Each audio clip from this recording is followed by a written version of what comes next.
One of the questions we get asked all the time is, what is the minimum required acreage for a quail management plan? And unfortunately, there really isn't any kind of magic number. You can read 5 different books and get 5 different estimates of what the minimum required acreage is. Ultimately, it depends on a few different factors. It depends on the number and the size of coveys you're trying to support. It depends on how far a quail can and will travel. And most importantly, it depends on the quality of your habitat and the amount and the distribution of resources in the area that you're looking at. Quail populations need large areas of contiguous or connected habitat, and the more you have, the better off they'll be. Coveys need space in order to expand and spread out during good years, and they also need enough overlap in order to consolidate during bad years. Even though individual birds, on average, won't generally travel very far during their lifetimes, and in fact most live their entire lives in an area of about 40 acres or less, the amount of land needed to sustain a population over time is greater than the sum of its parts. It all comes down to creating the maximum amount of usable space for quail.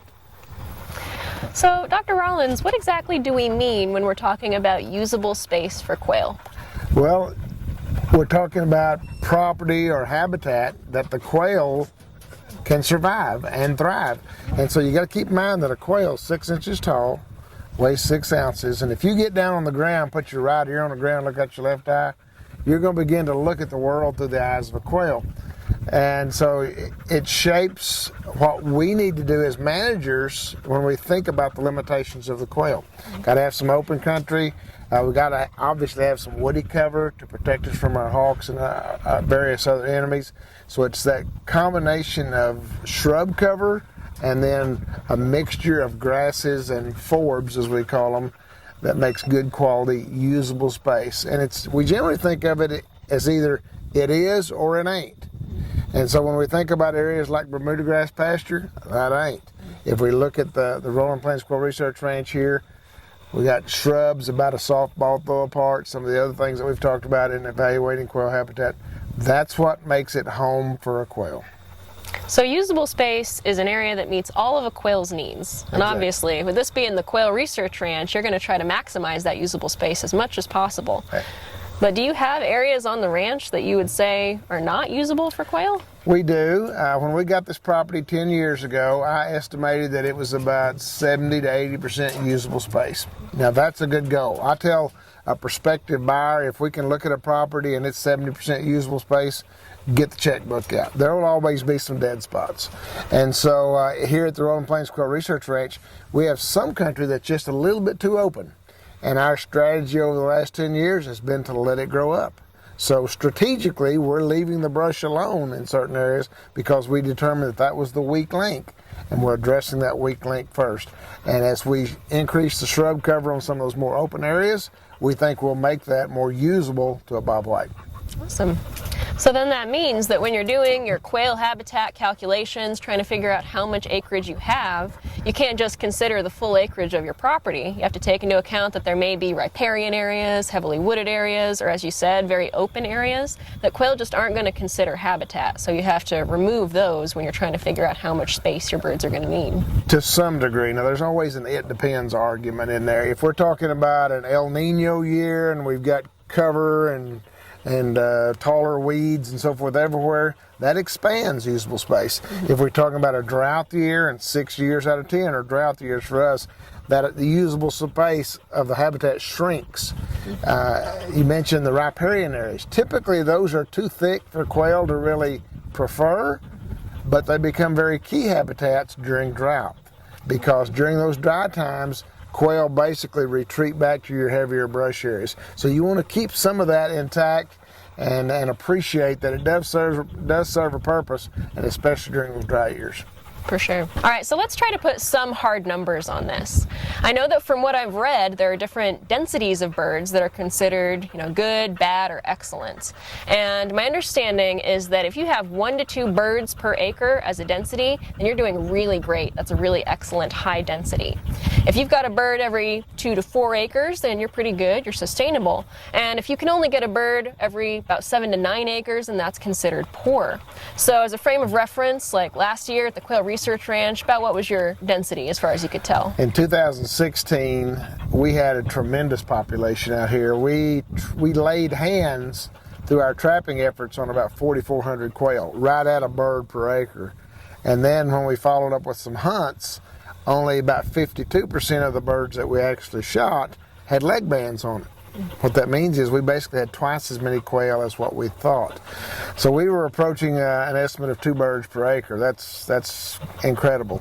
Anytime you can achieve a goal of 1 quail per acre, you're doing really well. That's kind of the benchmark that we like to shoot for. And as you said, if it approaches 10 acres per quail, then we got some room to go, kind of thing. Now, a lot of times we don't have density estimates. Here at the Research Ranch we do, because we spend a lot of time obtaining those via helicopter counts and roadside counts. More often they're going to have just just kind of an anecdotal thing. I'm hearing a lot of quail, or I'm seeing quail. So I like to break our whistle counts down when we do those in the spring. If you're hearing less than 3 birds per stop, you're probably in the lower quartile. 3 to 6, maybe in the mid-range. Anything above about 9 birds per acre is really good.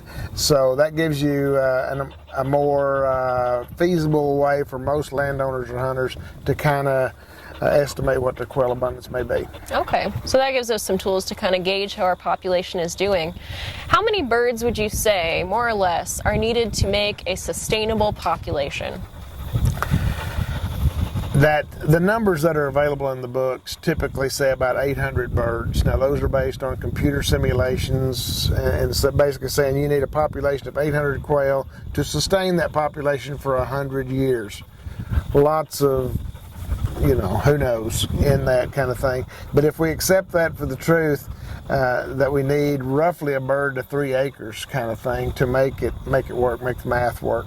And so again, we try to make every inch of this property usable space. And if we want to maximize quail abundance over time, that should be our philosophy. And we do that again through our brush management, our grazing management, prescribed burning, all the axe plow, cow fire kind of things that we talk about.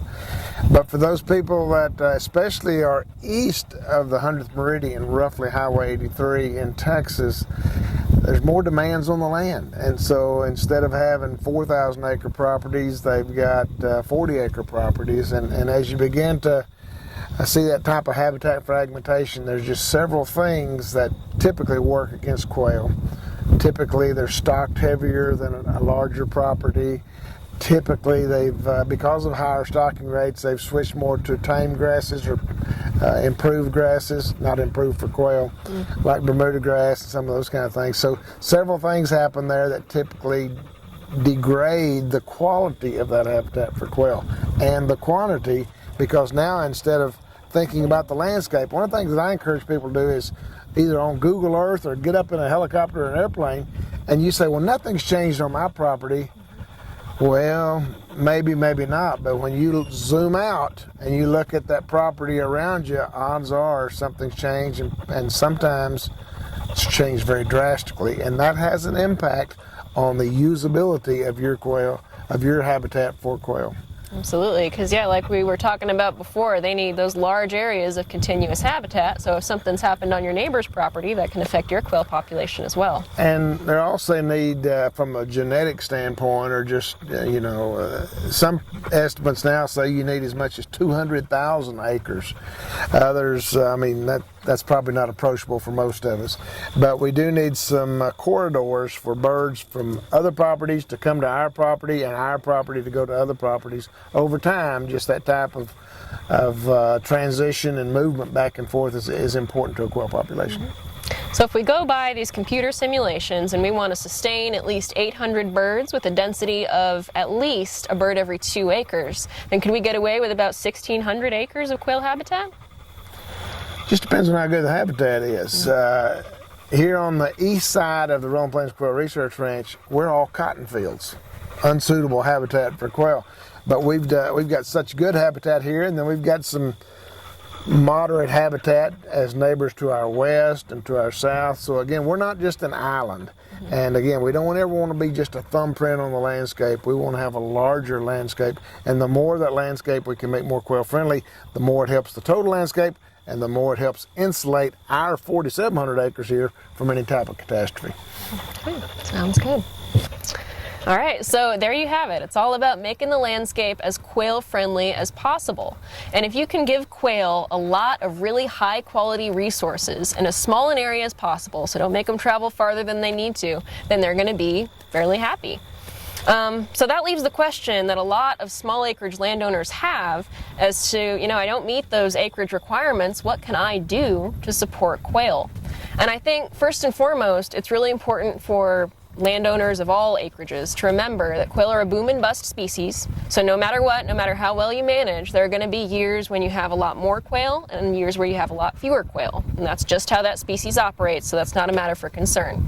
But if you really want to make sure that you're giving quail enough space to exist, then one thing that you should keep in mind is that they don't care about property lines. So if your neighbors are having similar management goals and they also have quail habitat, then the quail are going to consider that part of their usable space, and they'll be perfectly happy to cross those lines.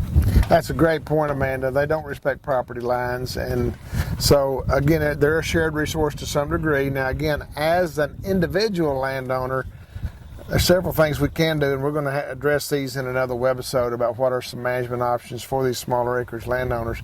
But basically, you want to be the best steward of quail habitat you can be on your property. You want to be an example to your neighbors and try to enlist the neighbors to say, hey, I like what I see over there, I like what I hear the bobwhite's whistling, and that way you can grow that footprint from 40 acres maybe to 4,000 acres, and that's really important in the long-term conservation of quail. Absolutely. Set an example.